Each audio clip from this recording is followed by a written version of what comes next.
बहुत हो गया, अब ये बोझ मुझसे बर्दाश्त नहीं होता।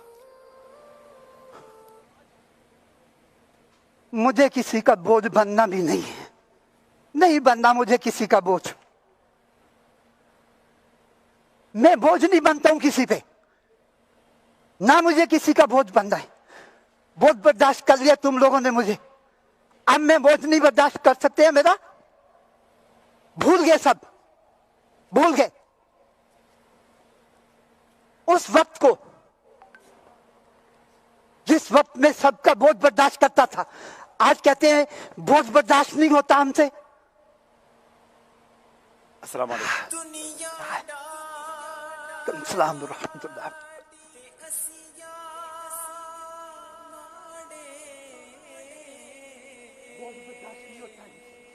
बोझ बर्दाश्त नहीं होता। मैं उस वक्त सबके बोझ बर्दाश्त करता था, तब बोझ बर्दाश्त नहीं होता था। अब कहते हैं बोझ बर्दाश्त नहीं होता। ना दिन देखा ना रात देखी, कहते हैं बोझ बर्दाश्त नहीं होता।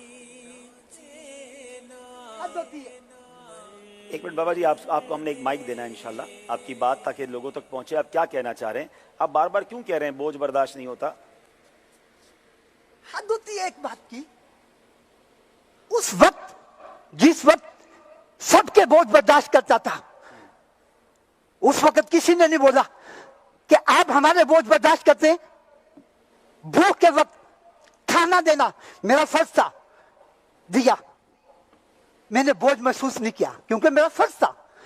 इन्होंने बोला मुझे कपड़े चाहिए, कपड़े दिए। इन्होंने बोला हमें बाजार का खाना चाहिए, हमने बाजार का खाना दिया।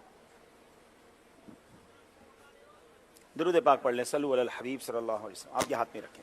जिस वक्त इन्होंने जो डिमांड की मैंने पूरी करने की कोशिश की, लेकिन अब मेरा वक्त आया तो मुझे कहते हैं ये बोझ बर्दाश्त नहीं कर सकते।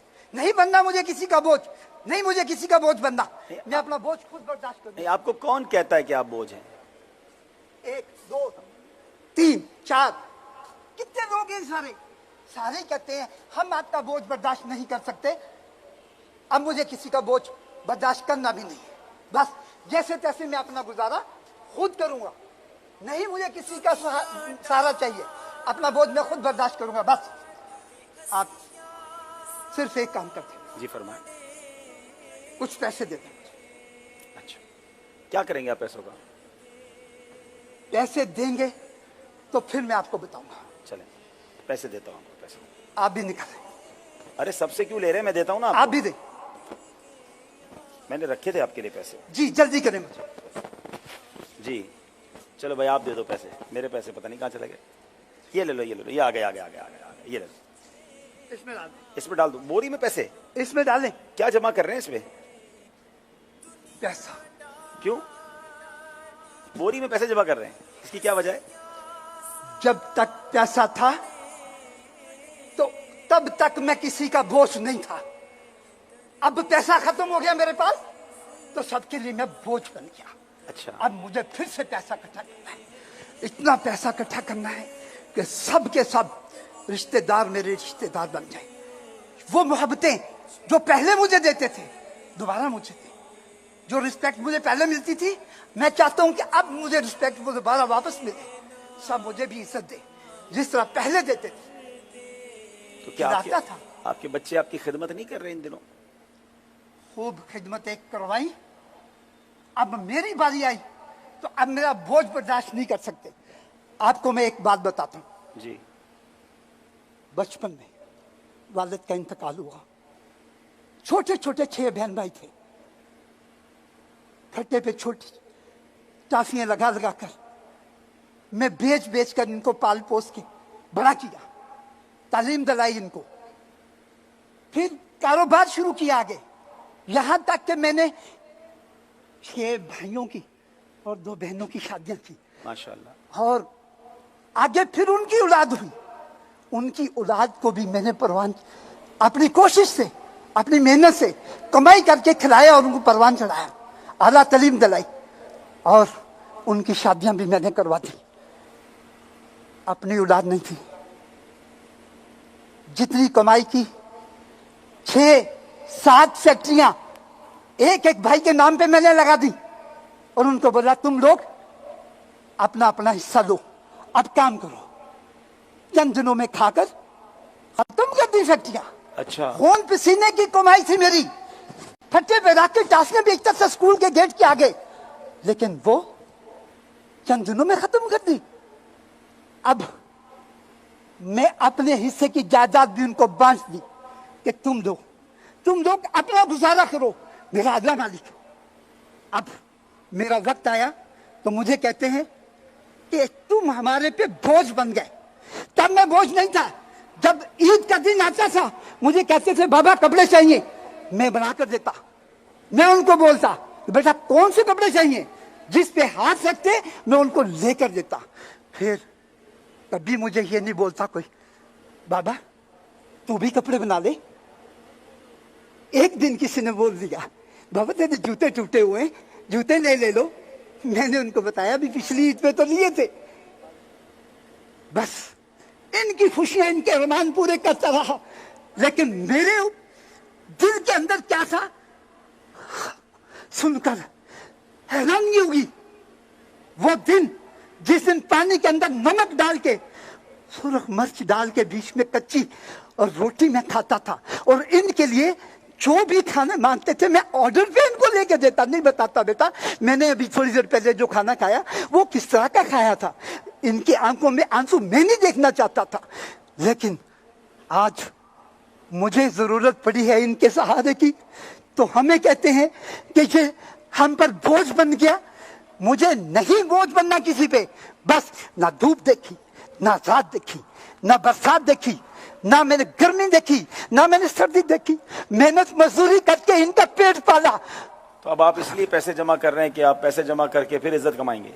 बस मुझे इज्जत कमानी है। और ये देखिएगा आप, जैसे मेरे पास पैसा आएगा फिर एक वक्त ऐसा आएगा सारे मेरे पास आएंगे, फिर मैं बोझ नहीं बनूंगा, फिर मैं इनके लिए बोझ नहीं बनूंगा। बस मुझे पैसे चाहिए, लेकिन पैसे मुझे करने क्या है।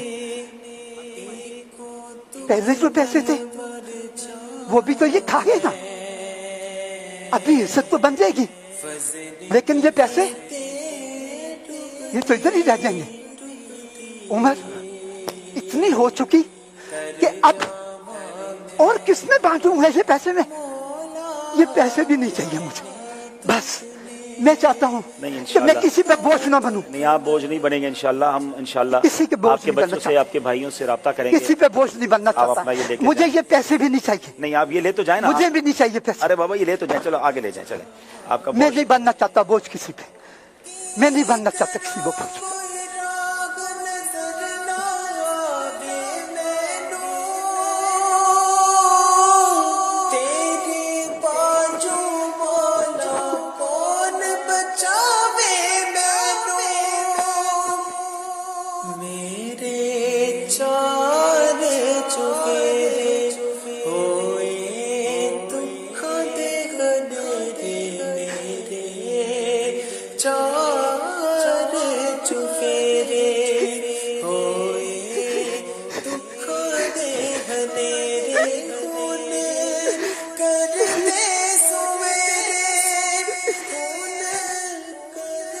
जी नादरीन, बज़ाहिर तो ये एक फर्जी खाका है, मगर वाकई हमारे बड़ों ने, हमारे बुजुर्गों ने, बिलखुसूस हमारे वालिद ने हम पर बड़े एहसान किए हैं।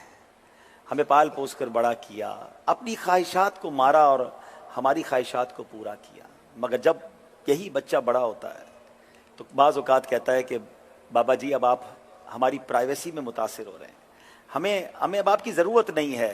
ओल्ड हाउस में माँ बाप को डाला जा रहा है, आज माँ बाप को घरों से निकाला जा रहा है। आज उन मोहसिनीन को जिन्होंने हमें हाथ पकड़कर चलना सिखाया, जब उनके हाथ पकड़ने की बारी आई है तो लोग उन माँ बाप को और उन मोहसिनीन को भूलते जा रहे हैं। ये एक फर्जी खाका है, मगर मैसेज है उन लोगों के लिए कि ये हम पर बोझ नहीं है। इन्होंने हमारा बोझ उठाया था और अब बारी हमारी आई है, तो खिदमत से जी न चुराएं। सच्ची बात तो यह है कि नसीब जागता है उनका कि जिनको माँ बाप की खिदमत का मौका मिलता है, जिनके पैसे माँ बाप पर खर्च होते हैं। तो कभी भी इन्हें बोझ न समझना, बल्कि मैं एक और बात आपको बताता हूं, मैंने खुद अपनी जिंदगी में इसको एक्सपीरियंस किया है कि जिंदगी ना इसका एक साइकिल है। हम जब 4-5 साल के थे तो हाथ पकड़ के चलते थे, हमारे लिए एक वॉकर होती थी, ट्रॉली जिसको कहते हैं, उसमें माँ बाप चलाते थे। फिर हम चलना सीख गए, दौड़ना सीख गए, जवान हो गए, फिर बुढ़ापा आता है और एक वक्त आता है 60-65 साल के बाद कि बूढ़ा आदमी फिर जाके व्हील चेयर पे आ जाता है। यानी जिंदगी का एक सफर ऐसा था कि हम चलना सीख रहे थे और फिर उसके बाद जिंदगी का एक वक्त ऐसा आता है कि किसी के हाथ पकड़कर चलने की जरूरत पड़ती है।